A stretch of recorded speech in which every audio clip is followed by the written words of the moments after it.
President Barrow meets Islamic Development Bank officials as he embarks on a week-long visit to Saudi Arabia. After months of negotiation, the evergreen ship is set to leave the Egyptian shores following compensation deal agreement over canal blockage. These and more coming on the world today. Stay tuned.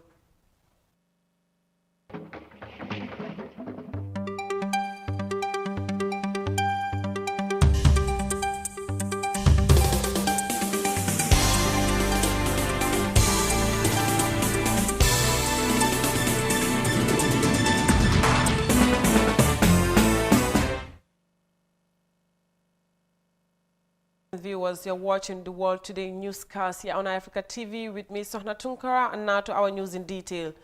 President Adama Barrow has hailed the Islamic Development Bank for its long-standing support to the Gambia.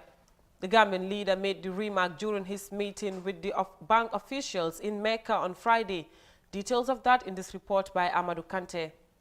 The long-standing cooperation between the Gambia government and the Islamic Development Bank has yielded significant results thanks to the bank's result in strengthening Gambia's economy and other developmental corporations. President Barrow's meeting with the bank officials availed him the opportunity to commend the banks for its continued support to his government's transformation agenda. Speaking to the press on the ground, the Minister of Finance and Economic Affairs, Mamburin Jai, highlighted the significance of the meeting. According to him, the Islamic Development Bank has immensely supported the country's socio-economic agenda in uplifting the lives of Gambians.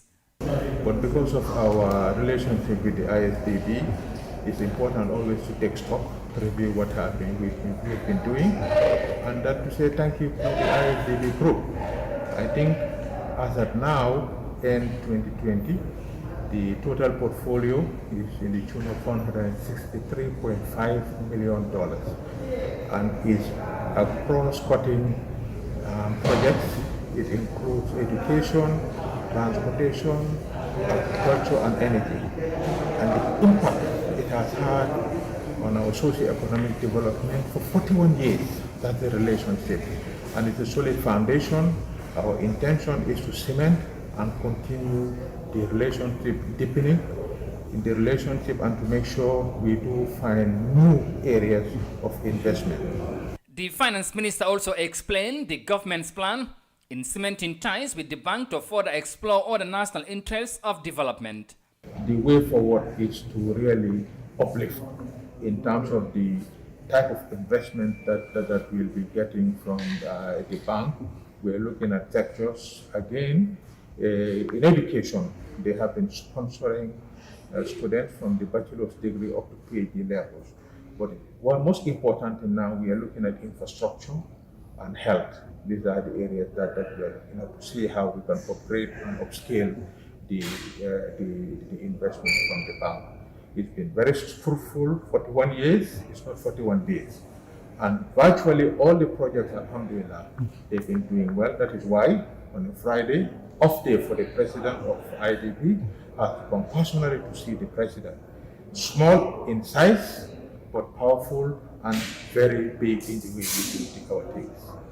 President Adama Barrow is on a 7-day state visit to the Kingdom of Saudi Arabia, where he is scheduled to engage in different activities, including the inauguration of the Gambian embassy and the ambassador's residence in Riyadh on Tuesday.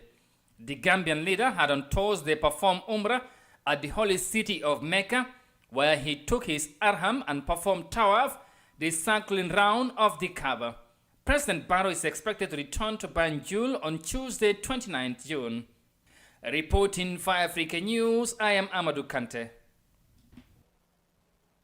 President Adama Barrow meets Islamic Development Bank officials as he embarks on a week-long visit in Saudi.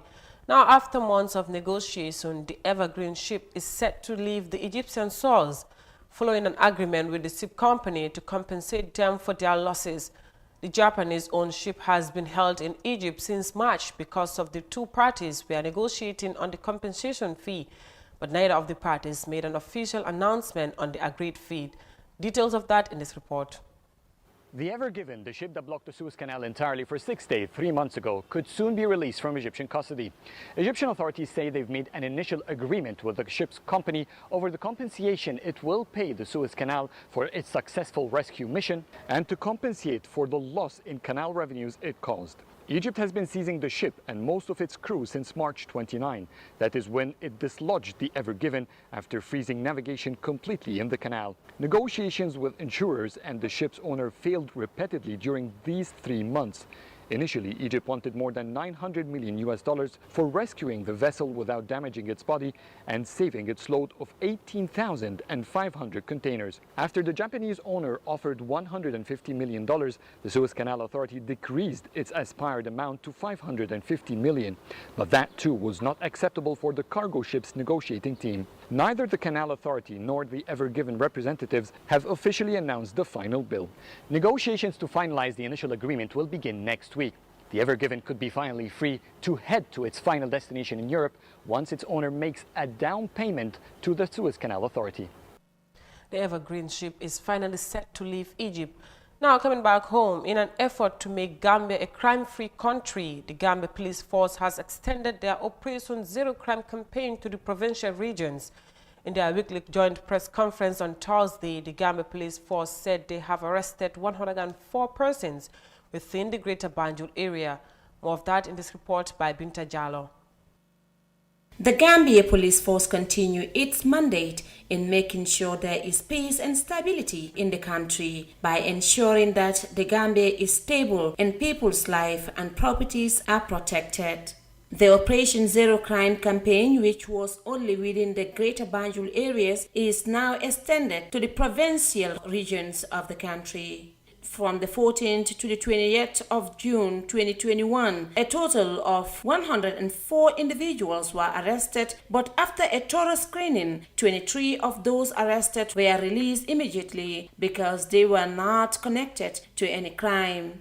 The police also handed 21 individuals to the Gambia Immigration Department for immigration and immigrant-related issues, and about 24 people were handed over to the National Drug Law Enforcement Agency for drug-related matters. Out of the 104 individuals who were arrested, 31 of them were charged for various criminal offenses ranging from sub-breaking and stealing, house-breaking and stealing, possession of stolen properties, obstruction of officers in the execution of their duties, among others. Some cases have already been taken to court, while others are being investigated by the Gambia Police Force.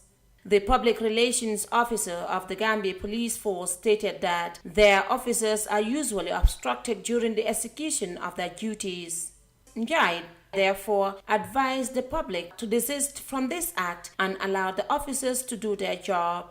Superintendent Lamin Jai also called on the public to channel their complaints, if they have any, to the right authorities and proper actions will be taken. Meanwhile, Jai further highlighted that they are about to launch another operation called Cleaning Main Highways, which seeks to ease traffic congestion.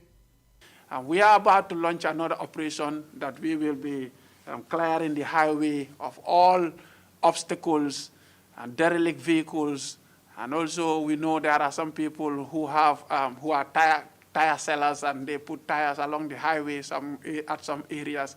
We know there are people who sell who have put stalls also along the highways and public roads as well. So we want these people to remove these things from the highways and on the sides of the highway, because these things contribute to congestion. And so the Gambia Police Force is coming up with a coordinated operation which is going to target removing all these derelict vehicles and also tires, as well as workshops and so on and so forth, that are being put on the highways and creating obstruction on public roads and highways. The Deputy Public Relations Officer of the Gambia Fire and Rescue Service, Cadet Amadou F.M. Jai, highlighted on some of the challenges they also encounter in their line of duty. People fond of stoning our officers, our fire appliances, while we are called onto a fire scene, Those are chargeable offenses that can be levied to any person found wanting.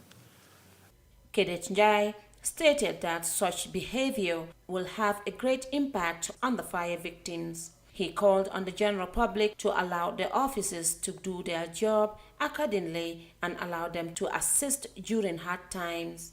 Assistant Piero Cadet Njai warned those found burning people's houses for no reason to desist from such acts. He further advised landlords to be vigilant of the people they rent their houses to in order to avoid what they call arson. NCA3 Lamin K. Jobate, DDR officer of the Gambia National Drug Law Enforcement Agency, also urged the public to be law-abiding and continue giving information about drug peddlers. So continue supplying Drug Law Enforcement Agency with information or sister security services with information. And please, like Piero Njai has just mentioned as well also, obstruction is one of the greatest challenges that we are faced with daily during our routine operations in and out during our routine operations. So we just want to continue to appeal to the general public that obstructing our officers while executing their functions is a breach of the law. And anybody who is found wanting, you will face the full force of the law. Since 2017, a lot of attacks on innocent people have surfaced in the country. As a result, the Operation Zero Crime campaign was launched with the objective of tackling crimes and dismantling criminal hideouts. Since then, significant arrests have been made by the Gambia Police Force and other sister security forces. For iAfrica News, Binte Jallow.